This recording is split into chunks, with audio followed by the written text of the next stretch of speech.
Eins, zwei, drei, vier, fünf, sechs, sieben, acht, neun. Aus. Bom dia. Bernardo Deathman. Lembrei. Apelidozinho. Cara. Toda vez que você aparece por aqui, alguém morre. Alguém morre, alguém volta da vida pra matar, ou então alguém sai do inferno, Pois é. uma coisa normal. Ou é feito uma eleição pra matar alguém. Tipo isso. Bem, e aí, Só que hoje você vai ser o é quê? especialista, na verdade, digamos assim, em DC Comics. É onde eu realmente gosto, é DC mesmo. Você é muito mais DC do que Marvel. Sim. Marvel é bom. É bom. Viu? Eu sou Marvel. É. DC é legal. Mas a DC fez uma coisa, alguns anos atrás, 2011. 2011, Se eu e não me que tá engano. começando, assim, tá começando a chegar pra valer no Brasil a mudança. Entendam, estava chegando. É porque já teve o novo reboot. Pois é, tem o novo reboot, mas agora chegou de vez. E algumas pessoas meteram pau, outras falaram bem. E a gente agora vai dar o ar da graça e entrar nessa celeuma pra lá de complicado. Lembrando que não é a nossa fala que vai mudar A opinião de qualquer um. os ditames da editora. E nem vai mudar a opinião de qualquer um, mas é simplesmente a gente vai colocar aqui as nossas visõezinhas Ó, do problema em si, que pra nós é uma coisa complicadinha. gente, a DC, assim como a Marvel, sempre tem esse costume de resetar tudo. Porque precisa pegar de uma forma comercial novos clientes, trazer gente nova, dar um espaço maior para outras mídias entrarem e influenciarem no mundo deles.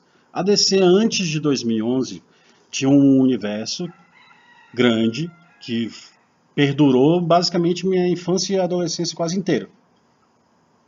Que foi ali 80 e 90, 2000, era o mesmo universo, não tinha rolado o reboot. No máximo era tipo, matamos tal pessoa e ele ressuscitou. Em 2011, a DC decidiu atingir o público da geração abaixo da nossa, com o novo 52. Que mudou um monte de coisa. Superman casou com a Mulher Maravilha, o escambau. Perdeu as cuecas. Todo mundo perdeu as cuecas, até o Batman perdeu as cuecas. Mas acontece, né? Perder as cuecas faz bem, né? Às vezes é uma das poucas coisas que eu gostei, assim, foi a perda de algumas cuecas. E, bem, depois dos 52 tem agora o novo reboot que fizeram novamente, que depois a gente vai conversar outro dia, especialmente o casamento do Batman, Sim. porque esse é um programa realmente que eu quero fazer. E, bem, hoje vamos falar sobre a coisa xarope, sobre o 52. Rapidinho, antes de você falar da coisa xarope, vamos a uma aulazinha de história da DC Comics /Vertigo. Lá nos anos 80, começo dos 90, a editora DC resolveu lançar personagens, histórias voltadas para um público diferenciado. Em algum momento, e graças aos deuses isso aconteceu, né, Bernardo? Sim. Em algum momento alguém entendeu que as editoras precisavam atingir um público que estava envelhecendo. É um selo mais adulto, né? O que acontecia?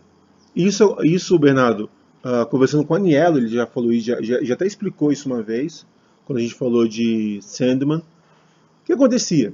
A gente ia lendo Brasil, a gente pega com Turma da Mônica, Tio Patinhas, Disney, não é? Melhor dizendo. Tio Patinhas, Mickey, Pateta, Donald. E daí você fazia a transição de infância para a juventude, saía desses personagens infantis e ia para os heróis, super-heróis. A geração anterior à nossa ia pro Fantasma, ia pro Zorro, ia pro Conan. Conan, Mandrake, né? E depois de chegar a um certo período, lá pelos seus 20, 22, 23 anos, até os 25, em que, com muita sorte, pegava um Tex, Isso. com muita sorte o Mister No, que é os quadrinhos italianos, parava. Literalmente parava. Daí era o quadrinho deixava de ser uma coisa comum e a pessoa crescia. Definitivamente deixava de ser criança e crescia. Aí veio a Vértigo. Alguém da DC Comics entendeu que os leitores continuam leitores. Eles só precisam de algo que realmente seja para eles. Para uma linguagem mais adulta, É. com temas assim que abordam essa parte de ser um jovem adulto, das conquistas e batalhas que a gente tem que fazer. E, bem, sair do herói, Superman, Batman e tudo mais, ninguém sai. Todo mundo volta de vez em quando, dá uma lida naquela revistinha velha que gostou tanto, A Morte do Superman, por exemplo. Eu lembro, assim, muito factível que morte do Superman, depois morte de outros personagens, foi o que me levou pro Vertigo. Que me fez começar a ler Sandman, que me fez ler Hellblazer, que me fez ir atrás de das revistinhas mais adultas e de selos independentes, que abordavam outros tipos de temas. E aí onde entra a galera inglesa, a famosa invasão inglesa que eu já comentei em outros programas.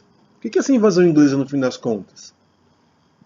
Nada mais nada menos é do que os autores que na Inglaterra já faziam algo diferenciado e agora vão começar a fazer algo para um público estadunidense. O que se fazia para a Inglaterra, agora se vai fazer para os Estados Unidos. Aquela influência de Moebius e alguns quadrinistas franceses, os próprios britânicos também começaram a influenciar. 2000 AD, Exatamente. né, que no Brasil sofre pra caramba, mas que no Brasil é 2000 AD, né? Que é o 2000 AD, que é uma publicação. Vem o Dredd, vem tipo essa galera dele. Uma galera inglesa mais adulta, né? A gente pode colocar essa ideia de mais adulta, até que a gente chega no que a gente tem hoje. E por que eu estou dizendo tudo? Por que a gente está falando tudo isso? É para você entender que de repente o quadrinho ele ganha um novo espaço, ele ganha um novo formato, ele ganha uma nova estrutura. Estrutura fundamental essa que vai dar o ar da graça para personagens como Sandman, como Constantine, Monstro do Pântano. Exato. Até a Zatanna também era uma pegada mais adulta que eles não sabiam utilizar na DC e ela floreava a presença dela na Vertigo de vez em quando. E daí esses personagens também vão crescer, também vão dar essa ajuda para os personagens heróis crescerem. Se você fala no Cavaleiro das Trevas hoje, é porque o Frank Miller pôde beber nessa fonte inglesa que ajudou muito. Sim. Se você fala em outros personagens que ganharam esses patamares, ganharam essas estruturas, ok? Duas músicas? Duas músicas. De quê? Cara, como a temática é Vertigo, a gente pode colocar qualquer música The Smith, The Cure, tipo, algo britânico mesmo.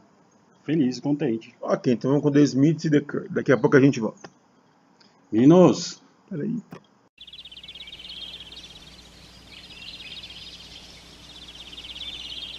Todos estes que aí estão, atravancando o meu caminho, eles passarão, eu, passarinho. Projeto Rádio Diversidade, Utopia FM e Ministério da Cultura. Educação e poesia. Ok. Era uma vez personagens de uma linha da editora, mas de uma linha diferenciada. Que era Vértigo.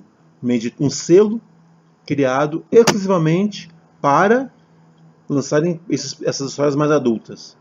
Gente, Neil Gaiman, Alan Moore, tipo, quem mais a gente pode citar aqui que escrevia pro Warren Ellis. Pois é. Mark Millar, ó. Ai, que eu esqueci o nome do louco. Cara, Grant. Grant Morrison. Pois é, Grant. Bem, E vamos ressaltar que a gente é um bando de velho de 30 e muitos, né? 30 e muitos. bota muitos nisso. E a gente lia todas essas revistas. Então nossa pegada sempre foi, tipo, década de 80, iníciozinho de 90, uma parada assim mais adulta mesmo, com temas mais fortes, com revistinhas que traziam pra gente uma reflexão não só, tipo, pessoal, mas social. E com o Novo 52 eles fizeram algo que pra mim foi uma grande cagada. Para algumas pessoas não, mas pra mim eu posso falar que foi uma grande decepção. Pegaram Constantine, que é alguém que vocês já devem conhecer por filme, pelo seriado, para os que leram a revistinha, que é um personagem que não para de fumar, é um personagem que é um salafrário, um malandro, que gosta de enganar todo mundo que está em volta dele para poder ter ganhos próprios, e que sofre quando os amigos dele morrem ou ficam, tipo, catatônicos por causa das ações merdas que ele faz. dele. Desculpa, termo é esse. Exatamente. E jogaram ele aonde? No meio de todos os heróis da DC. Jogaram ele lá no meio do Superman, botaram ele pra brigar com um Batman que nem o Batman brigava com o Arqueiro Verde. Fizeram umas coisas assim que eu não consigo entender. E além disso, jogaram o Monstro do Pântano no meio de tudo isso. O Monstro do Pântano ele sempre foi aquele personagem que vai e volta. Ele sempre deu o ar da graça no universo DC, mas ele era do universo Vertigo. Ele trafegava. Exato. Ele trafegava muito bem. Mas o tráfico dele no 52 saiu de ser alguém que vive ali no pântano, que resolve as coisas do pântano, para a entidade escolhida pela terra e pelo verde. O verde é tudo que envolve plantas, natureza, etc. Para cuidar do mundo como um todo. Sim. E com isso, abrindo aspas grandes, o melhor amigo dele, Constantine, faz-se presente no universo 52. Gente, Isso. os dois são amigos? Já ajudaram um ao outro. Um já apareceu na revista do outro. Exato. Isso não é novidade, mas Orquídea Negra, se não me engano, tem a participação dos dois. Sim, tem. Mas aí você pega, por exemplo, indo nessa mesma linha, você tem Watchmen, do Alan Moore, Nossa. que, lançado nos anos 80, é fechado em si mesma. Não precisa de nenhum multiverso nem nada para explicar ele.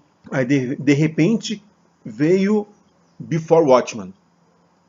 Isso é uma parada. É uma revista, gente, que eu nem. As revistas que saíram eu nem fui atrás. A única coisa que eu sei é quando eles explicaram o multiverso no 52 e foi uma zona, essa explicação aconchambrada, que não deveria nem ter existido. Se pudesse sumir de 2011 até 2016, a DC, quanto a essa história do mundo e a parte sobrenatural do mundo, pra mim seria uma dádiva. Pois é. Aí depois veio, a gente eu até brinco, né? Before Watchmen, After Watchmen, e vamos fazer com que os personagens que Alan Moore criou ganhem vida, força e andem e trafeguem por aí. Meu, você tem o Dr. Manhattan. Se você achou o Dr. Manhattan do filme roubado, mega poderoso, tu viu do quadrinho. Atualmente, gente, ele é responsável pelo multiverso. Aparentemente ele foi fazendo vários experimentos e o multiverso surgiu. E no universo deles, supostamente ele é para ser o Superman. Só para vocês entenderem a loucura. Então, assim, aí é que vem aquilo, né? Você quer pegar uma história montada, uma história clássica. Vamos deixar uma coisa clara: nós sabemos que quadrinhos é para ganhar dinheiro, é para vender. Tem vários benefícios para o leitor, Em mas... nenhum momento a gente está aqui querendo dar uma de puristas ingênuos, achando que o quadrinho é feito para um nicho exclusivo e que só precisa puro. nos alimentar. Mas Vamos fazer uma história com consciência, não é consciência com mais, eu acho que o termo que eu quero usar é com mais fluidez, com raiz, com Continuidade. continuidade, com o personagem sendo valorizado pelo que ele realmente é, pela sua criação.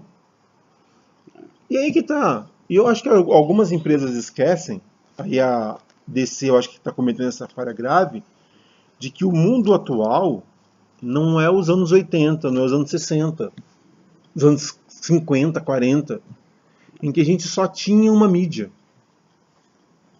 Em que a gente corria, às vezes, poxa vida, perdi a edição tal. Pronto, ferrou. Já era, tem que correr atrás. A gente passou por isso, né, Bernardo? Quando a gente perdia uma edição, era pânico.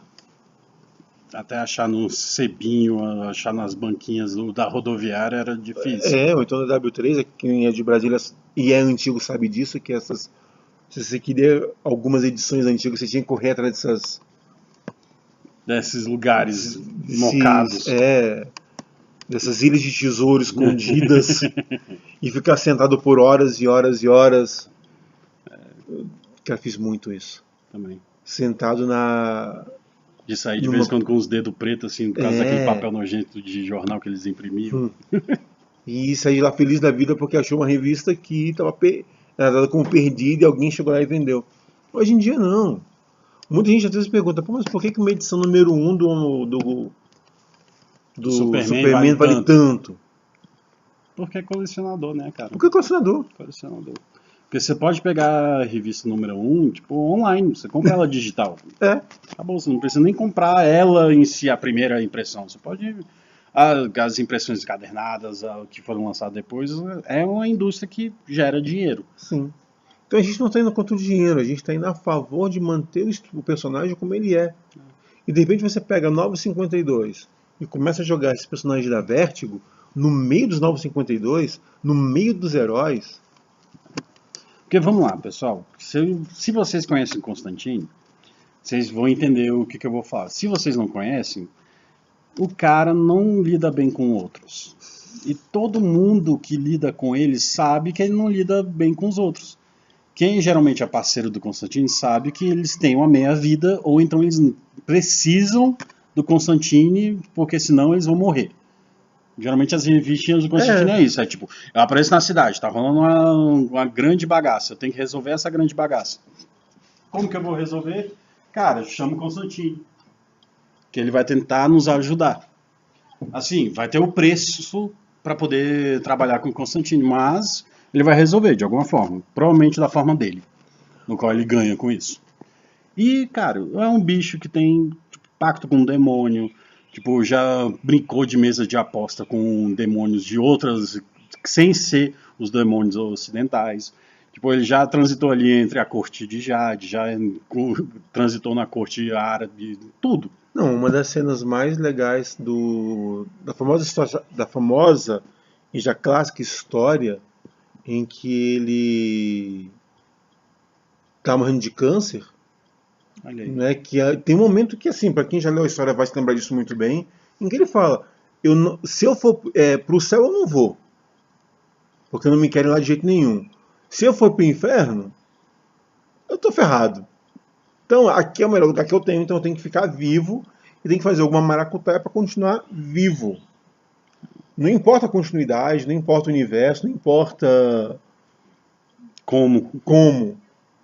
Agora, o importante é eu continuar vivo. Aí se eu entenda, Constantine, vivo na Terra, feliz e contente. Então imagina um personagem assim, que a própria essência é egoísta e com problemas com qualquer outro ser sobrenatural, tirando ele e alguns coleguinhas dele.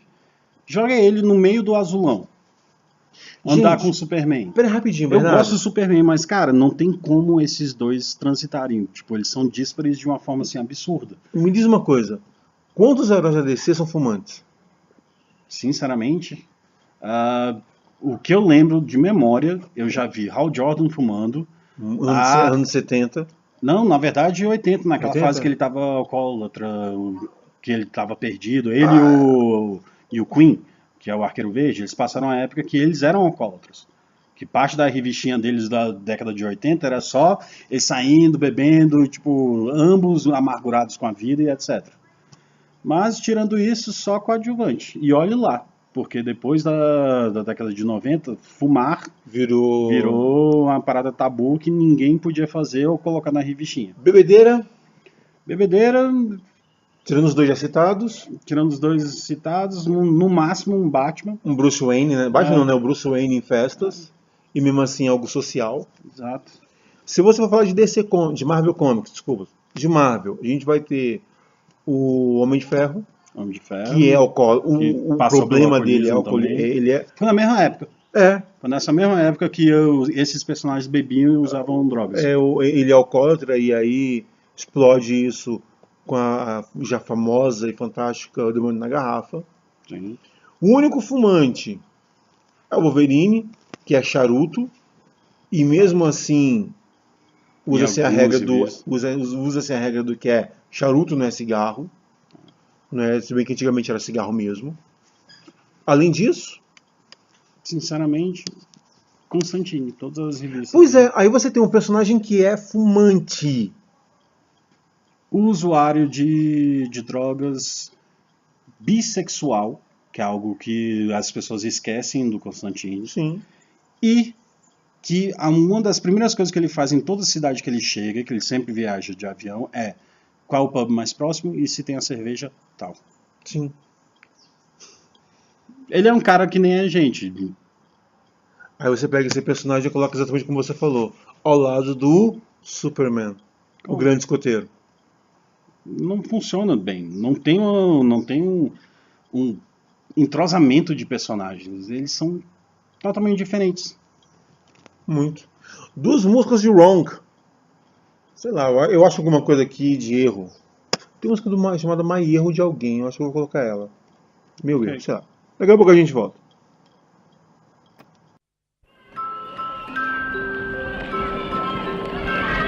Quando uma criança nasce, todos temos que cuidar para que os direitos dela sejam respeitados. E tudo começa com a certidão de nascimento. O ideal é que logo depois de nascer, os pais compareçam ao cartório da cidade para tirar a certidão de nascimento. Ela é de graça, garantida por lei. Mesmo que os pais ainda não tenham a certidão de nascimento dos filhos, é só ir ao cartório da cidade e pedir para tirar a certidão. Não existe multa e lembre-se, o documento é de graça. Na nossa rádio, direitos humanos são de todos nós. É assim que a gente vai conquistando o nosso direito à cidadania. Bernardo, tem um filme chamado Amistad. Acho que você vai se lembrar. Já, barco. É, Eu tô ligado. esse exatamente. filme é bom. Onde na hora que o negro escravo, né, sobe no barco e eles têm que receber nomes espanhóis e o cara fala Bernardo, uma mistura de inglês com espanhol que sabe, Deus aqui sabe, toda vez que eu sempre quis fazer isso, cara. Sempre.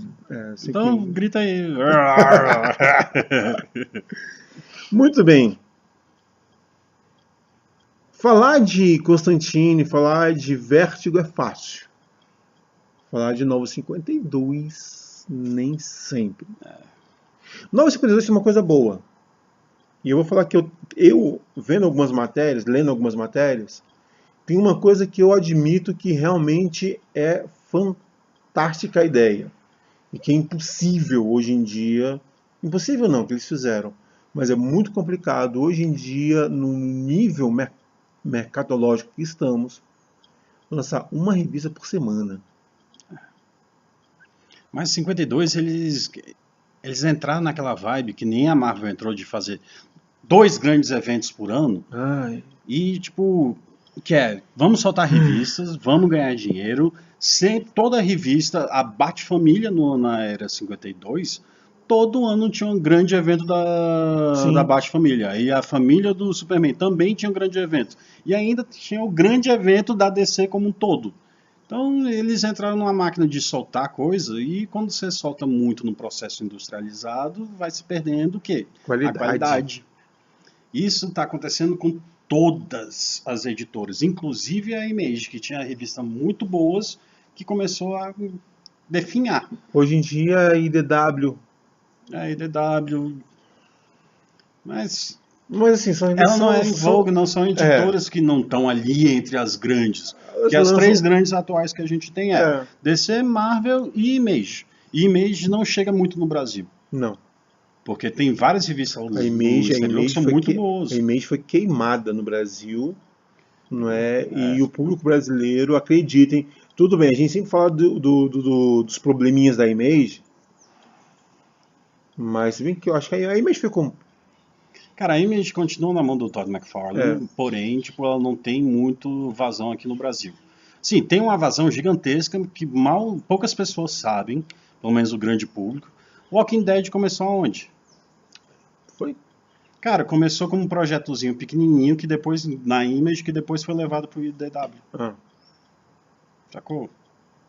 A Image, ela realmente tem uma força muito... Assim, a gente coloca ela entre as três grandes. Eu sempre esqueço que o The Walking Dead começou na Image. Mas começou como aquelas revistas assim, que eles tinham aqueles não sei o que lá, Image apresenta. É. Eles começaram com esse tipo de coisa. E o Miller começou, opa, eu posso fazer isso em outro lugar e ganhar mais dinheiro. O Miller? Não. Não foi o Miller, não. Foi o Eu sempre esqueço o nome do cara. Kirkman. Isso. Kirkman. Isso. Roberto Kirkman. É. E aí, Bernardo, um grande momento Vértigo para você. Lembrando, não foi a gente falou muito do Constantine e do e do Monstro do Pântano e do Watchmen, mas os Perpétuos também foram nessa leva. Essa onda também. Tudo bem, a morte uma vez ou outra aparecia no universo Até o DC. Tim Hunter ele aparecia Sim. também um pouquinho, Mas não era aquela coisa do eu sou do universo. É que, olha, eu tô aqui. Fazer uma ponta. Tô aqui fazendo uma pontinha. Cara, Tem um... Fala. vamos pegar o melhor Constantine antes do 52 e algo para mostrar que o 52 cagou com o personagem do Constantine. Bem, Constantine, ele foi internado numa clínica. Ele se internou depois que uma amiga dele faleceu. Nessa clínica, ele tomava tanta droga que deixaram ele sem ser o Constantine, ele era um vegetal. E nesse momento, Constantine ele foi estuprado. Ele conseguiu, com a ajuda de alguns amigos, aquele taxista, que eu sempre esqueço o nome, a finalmente recobrar quem ele era. E ali ele soltou a maldição do Constantine, que é a maldição do Constantine, ele vai atrás de uma coisa escrota da região, faz um pacto com essa coisa escrota da região e fala, olha aqui galera, se virem. Toma aqui a coisa escrota e vocês vão morrer na mão dele. Olha, que bom. Agora Constantine no 52. Existe uma sociedade contra os Dark Arts, que é basicamente a ordem da Fênix do Harry Potter na DC. Que junta todo mundo, Zatanna, tipo aquele demônio azul, que eu sempre esqueço o nome dele, e o... qual é o nome do cara? Cabelo vermelho, ele tem um pentagrama no peito, queima em chamas assim...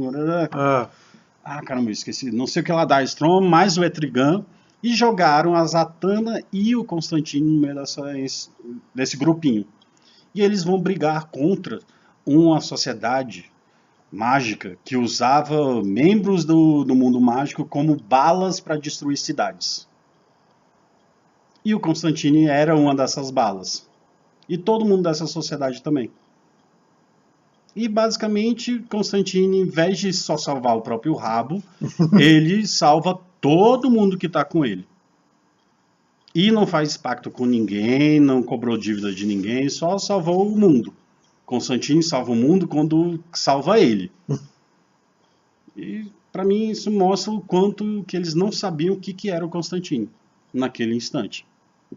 Não, eles literalmente jogaram o personagem por água abaixo. Deadman fez parte desse grupo. Foi, exato.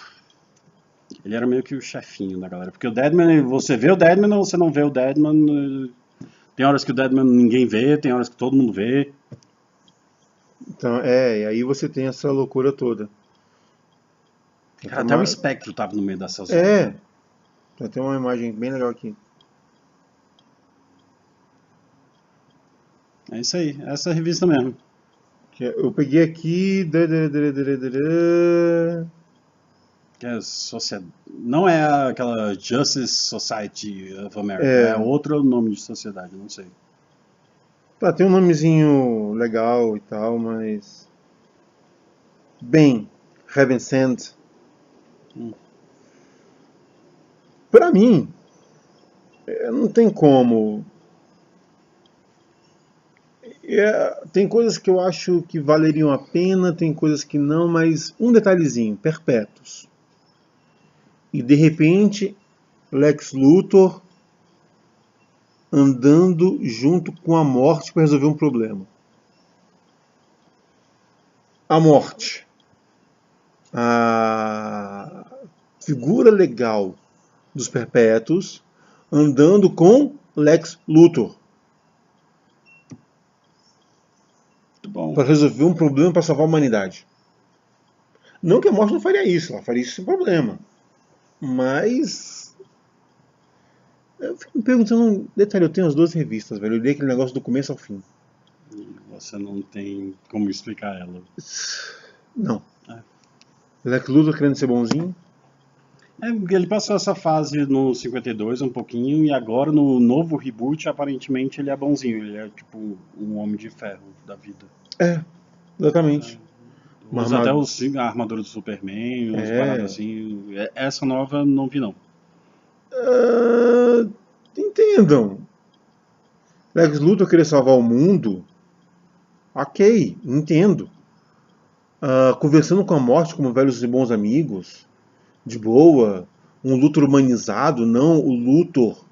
Tem uma história, ansioso, tem uma história do raiva. Luthor que eu acho maravilhosa. Uma historinha curtinha dele. Acho que eu já contei ela algumas vezes. Isso muita coisa. Em que ele tá com a motorista dele. Ele ainda tá com a Supergirl? Não. É porque ele teve essa fase na década de 80. Teve. Mas ele tava com a motorista dele indo para uma. O nome da história acho que é 52. Ele indo com ela de um lugar, indo para Metrópolis, para num barzinho, numa lanchonete de estrada dos Estados Unidos, bem típica. Tipo os diners.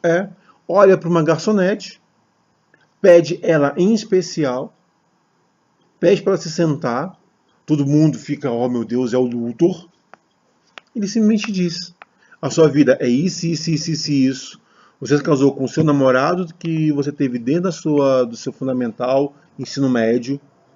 Vocês dois não foram para a faculdade, veio o primeiro filho, você está aqui sendo garçonete, você é a garota mais linda da turma, e teu namorado, marido, hoje, né, era o jogador número 1 do time, secundarista, hoje você está aqui sendo um garçonete num lugarzinho desse. O que eu tenho para você? E a história é exatamente isso. Eu quero que você seja minha esposa por 1 ano. Te pago tanto. Mas você tem que largar tudo isso daqui, largar o teu marido, filho e toda a tua família, viver comigo por 1 ano, como minha esposa, depois você volta para cá. A mulher enlouquece. Ele também inspira, ela começa a ficar. E você tem 5 minutos para resolver. Luthor, né? Isso é o Luthor. Esse é o Luthor que realmente é odiado. E você tem esse personagem que de repente quer salvar o mundo com uma armadura à la Homem de Ferro, feita por um kryptoniano da morte, dos Sandman, dos Perpétuos. Onde é que eu errei, hein? Não sei. O que a galera tá acostumada com o Luthor é o Luthor do desenho. É o Luthor dos filmes antigos do Christopher Reeve, os seriados. O Luthor, ele é um potencial Joker com muito dinheiro e ainda se priva de fazer loucuras porque ele tem uma imagem e uma empresa para manter. Sim. É isso. Ele é um cara louco, ele já passou uma fase que ele usava anabolizantes trançados com kryptonita, porque ele queria sair no muque com o Superman. Ele dá vários pitis nas revistinhas de surtos, tipo de menino mimado que não consegue o que quer. E quando vem um Luthor mais insano, mais... as pessoas não conseguem entender que aquele é o Luthor. É o Luthor que é calculista, louco, que quando o plano não dá certo, ele entra em parafuso. Por que todo mundo gostou do Joker do Heath Ledger. Heath Ledger? Porque ele fez a coisa mais simples. Pode parecer estranho, mas ele fez a coisa mais simples. Ele foi beber na fonte, ele foi ver como é que era o personagem nos quadrinhos. Isso aí. E o Joker é louco, simples. Eu não entendo, e entendo, né, de certa forma, por que pessoas compram a camiseta do Coringa pra andar, se espelhando com ela. Meu, ele é louco, ele é insano. Ele é o tipo de pessoa que eu não queria do meu lado de jeito nenhum. Tem uma história do... acho que é do Brian Azzarello, em que ele sai da delegacia, da prisão, um cara tem que ficar andando com ele, no final da história ele mata o cara. É o Ruivinho, né? Simplesmente porque ele falou, cara, cansei de você. Ele não matou porque o cara fez besteira. Ele não matou porque o cara... Não, ele cansou. Só isso. Ok. Tá bom? Tá bom, a gente tirou toda a nossa revolta contra a união de alguns universos que não têm uniões. Que não deveriam estar unidos, mas estão. Exatamente. Até a semana que vem. Massa. Né? A semana que vem a gente volta com alguém, não sei como, não sei pra onde. Mas o programa Quadrinhos volta semana que vem. Nos acompanhe pelo YouTube, acompanhe a programação da Rádio Utopia. Até a próxima. Até a próxima, querido. Até mais, galera.